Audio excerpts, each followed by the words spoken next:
அனைவருக்கும் வணக்கம்.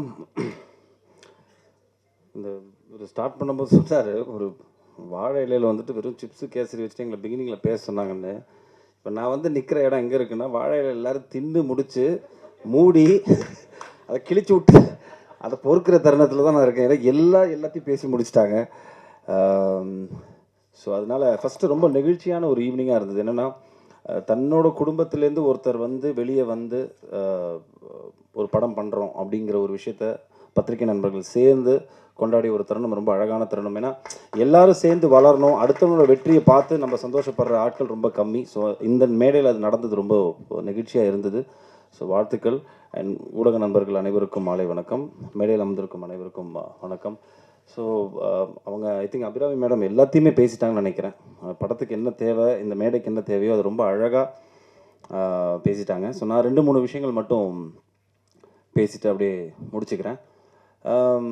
என்னை பொறுத்த வரைக்கும் இவங்க என்னை இன்ட்ரடியூஸ் பண்ணும்போது சொன்னது என்னென்னா, கதையின் நாயகனாக என்னென்னு. பட் என்னோடய கெரியரில் நான் இவ்வளோ படங்களில் நிறைய படங்களில் நான் வந்துட்டு ஒரு கதையின் நாயகனாக தான் இருந்திருக்கேன். பிகாஸ் எண்ட் ஆஃப் த டே ஒரு படத்தோட கண்டென்ட் தான் ரொம்ப முக்கியமாக இருக்குது. எஸ்பெஷலி இப்போ இருக்கிற லாஸ்ட் 5 இயர்ஸ் சினிமா ரொம்ப மாறினதுக்கப்புறம் அந்த படத்தோட கண்டென்ட் தான் ஆடியன்ஸ் ரொம்ப கிளியராக பார்க்குறாங்க. ஸோ படம் ரிலீஸுக்கு முன்னாடி படத்தோட பட்ஜெட் தான் அதை பெரிய படமாக சின்ன படமாக டிசைட் பண்ணுது.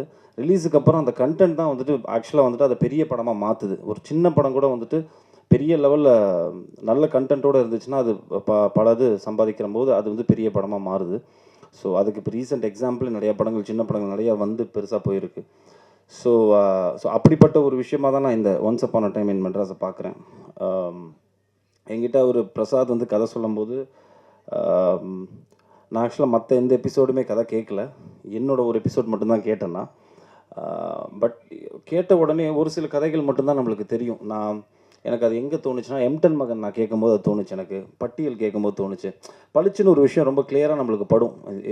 ஏதோ ஒரு புதுசாக இருக்குது இந்த படத்தில், இந்த கதையில். ஸோ அப்படி தான் எனக்கு இந்த once upon a time Madras கேட்கும்போது என்னோடய எபிசோட் ப்ளஸ் என்னோடய கதாபாத்திரமே ரொம்ப புதுசாக இருந்தது. ப்ளஸ் சம்திங் ஏதோ ஒன்று புதுசாக இந்த ஆள் பண்ணி வச்சுருக்காரு அப்படின்னு தோணுச்சு. ஸோ அந்த அடிப்படையில் தான் நான் அந்த அடுத்த 3 கதைகள் வந்துட்டு என்னென்னு பேசிக்கான விஷயங்களை மட்டும் கேட்டேனே தவிர வந்துட்டு உள்ளே போய் இந்த கதையில் வந்துட்டு மற்ற கதைகள் எனக்கு சொல்லுங்கன்னு நான் கேட்கல. பட் டைரக்டர் சொல்லும் போதே அவர் மேலே ஒரு நம்பிக்கை இருந்தது. இந்த கிராஃப்டை ரொம்ப கரெக்டாக இருந்தால் பண்ணிவிடுவாருங்கிற நம்பிக்கை எனக்கு இருந்தது. அதே மாதிரி நான் படம் பார்த்துட்டேன். கண்டிப்பாக உங்கள் எல்லாருக்குமே ஒரு தரமான ஒரு படமாக இருக்கும். இது எவ்வளோ பெருசுக்கு போகுது, இதை நீங்கள் வந்துட்டு எப்படி கொண்டாட போகிறாங்கிறது ரிலீஸுக்கு அப்புறம் தான் தெரியும். பட் நல்ல ஒரு தரமான படம் பண்ணியிருக்கோம். ரெண்டாவது, இந்த மொத்த டீம்லேயுமே வந்துட்டு ஒரு பெரிய ஒத்துமை என்னென்னா, நான் அப்படியே யோசிச்சுட்டு இருந்தேன், இங்கே இருக்கிற ஆர்டிஸ்ட்டாக இருக்கட்டும், இந்த ப்ரொடியூசர்ஸாக இருக்கட்டும், யாருக்குமே எந்த பின்புலனுமே இல்லாமல் ஸ்க்ராட்ச்லேருந்து வந்து கஷ்டப்பட்டு சினிமாவில் ஏதோ ஒரு விஷயத்தை நம்ம பிடிக்கணும், ஒரு இடத்த பிடிக்கணும்னு இருக்கக்கூடிய நபர்களாக தான் நான் பார்க்குறேன். இப்போ இவங்க எல்லாருமே இருக்கட்டும், எல்லாருமே மேடையில் இருக்கிற எல்லாருமே இருக்கட்டும், 0லேருந்து ஆரம்பித்து சினிமாவில் நம்ம அடுத்த லெவலுக்கு போகிறதுக்கு என்ன பண்ணணும்னு டெய்லி யோசிச்சுட்டு இருக்கக்கூடிய கேரக்டர்ஸாக தான் எல்லாருமே இருக்காங்க. ஃப்ரம் லெஃப்ட் டு அந்த கார்னர் வரைக்கும். ஸோ அந்த அடிப்படையில் அதுதான் எனக்கு probably that is a reason. ஒரு கதையை சொல்லும் போது நிறைய பேர் இப்போ ஆஃப்லைட் பார்த்தீங்கன்னா நிறைய பேர் ஒரு கதையை பிச்சின் பண்ணுறோன்னு வைங்களேன், யார் ப்ரொடியூசர், இல்லைனா வந்துட்டு என்ன டீம், எப்படி என்ன கதையை தவிர மற்ற எல்லா விஷயங்களும் கேட்குறாங்க.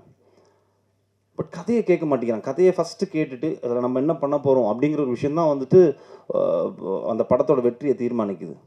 அதை பண்ணுறதில்ல. பட் இங்கே இருக்கிற எல்லா ஆக்டர்ஸுமே அவங்க கூடப்பட்ட ரோல் வந்துட்டு பார்த்திங்கன்னா எல்லாமே சின்னதாக இருக்கட்டும், பெருசாக இருக்கட்டும், நல்ல படத்தில் நம்ம இருக்கணும் அப்படிங்கிற அந்த மென்டாலிட்டிக்கு ரொம்ப நன்றி தெரிவிச்சுக்கிறேன் எல்லா ஆக்டர்ஸுக்குமே. ஏன்னா தட் இஸ் வெரி இம்பார்ட்டண்ட். 2 இருக்குங்க. ஒன்று, ஒரு படம் நம்மளால் ஓடணும், இல்லைனா ஓடுற படத்தில் நம்ம இருக்கணும். ஸோ இந்த 2 கான்செப்ட் தான். So I think they understood the art of இது வந்துட்டு நல்ல கதையம்சம் இல்லை, ஒரு ஸ்கிரிப்ட் இது. இந்த ஸ்கிரிப்டில் நம்மளுக்கு என்ன கொடுக்குறாங்களோ அதை ரொம்ப கரெக்டாக நம்ம பண்ணிட்டோம்னாலே போதும் அப்படின்னு I think all the actors understood that. So அதில் வந்துட்டு எனக்கு ரொம்ப சந்தோஷம். And I feel it's a very different casting. ரொம்ப புதுசாக இருக்கும் ஆடியன்ஸ்க்கும் பார்க்கும்போது. ஒரு ஃபிலிமாக ஒரு 2 hours நீங்கள் ட்ராவல் பண்ணி பார்க்கும்போது மனிதனோட வாழ்வியல் வந்து ரொம்ப யதார்த்தமாக ரொம்ப அழகாக சொல்லியிருப்பார் பிரசாத். அதே மாதிரி மியூசிக், எடிட்டிங் எல்லாமே வந்துட்டு கரெக்டாக ஒரு நல்ல படத்துக்கு அமையும்னு சொல்லுவாங்களா, அந்த மாதிரி இந்த படத்துக்கு அமைஞ்சுது. And thanks to all my producers. ஏன்னா அவங்களுமே வந்துட்டு ஒரு படம் நம்ம வந்துட்டு சும்மா ஜஸ்ட் லைக் தட் ஒரு 5000 10,000 எவனா கடன் கேட்டாலே வந்து 100 தடவை யோசிப்போம்.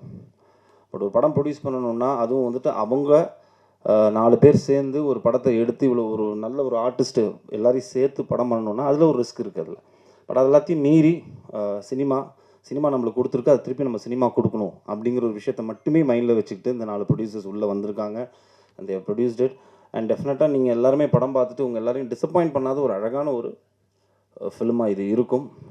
பத்திரிகை நண்பர்கள் அவனை பர்சனல் நோட், எனக்கு நான் ஆக்சுவலாக ஒவ்வொருத்தரோட பெர்ஃபார்மன்ஸஸ்லாம் சொல்லணும்னு நினச்சேன். ஐ திங்க் அபிராமி மேடம் எல்லாத்தையுமே ரொம்ப அழகாக வந்துட்டு போஸ்ட்மார்ட்டம் பண்ணிட்டாங்க அழகாக.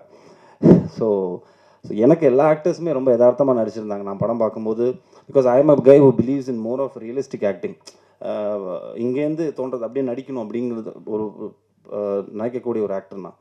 ஸோ அந்த மாதிரி தான் எல்லா ஆக்டர்ஸுமே நடித்த மாதிரியே ஒரு ஃபீல் வரலை. Everybody understood the role. And so congratulations to all the actors and the DOP and the team. எல்லாருக்கும் வாழ்த்துக்கள். ஸோ நான் வெரி பர்சனல் அதுக்கு நான் வந்தேன்னா எனக்கு பத்திரிகை நண்பர்கள் நான் இவ்வளோ வருஷமாக யாரோ சொன்னார், தினகரன் தேவராஜன் சொன்னார், இப்போ நாளைக்கு தான் வந்துட்டு 21 years ஆஃப் பாய்ஸ் அப்படிங்கிற மாதிரி சொன்னாங்க அவங்க. ஸோ இந்த 21 வருஷமாக என்றைக்குமே நான் நல்ல படம் கொடுக்கும்போது பத்திரிகை நண்பர்கள் என்னையும் சரி என்னோடய பெர்ஃபார்மன்ஸாக இருக்கட்டும் இல்லைனா அதை சார்ந்த படமாக இருக்கட்டும் என்றைக்குமே என்கரேஜ் பண்ணியிருக்காங்க. ஸோ அந்த அடிப்படையில் so I think this year is gonna be a good year for me with couple of good lineups. So அதில் ஒன்ஸ் அப்பான் அ டைம் என் மெட்ராஸ் வந்துட்டு ஒரு நல்ல படமாக இருக்கும் அப்படிங்கிற ஒரு பெரிய நம்பிக்கை எனக்கு இருக்குது. ஸோ ஊடக நண்பர்களோட சப்போர்ட் ப்ளஸ் அஃப்கோர்ஸ் ரசிகர்களோட சப்போர்ட் என்றைக்குமே இருந்திருக்கு. ஸோ கண்டிப்பாக பாருங்கள். ஸோ டேட்டு வந்துட்டு அவர் ஆனந்த் சார் அனௌன்ஸ் பண்ணுவார். உங்கள் எல்லாரோட லவ் அண்ட் ஆதரவு வந்துட்டு இந்த படத்துக்கு வேணுங்கிறத கேட்டுக்கிட்டு thank you so much for coming. It was a lovely evening. ரொம்ப நல்லா இருந்தது. தேங்க்யூ. தேங்க்ஸ்.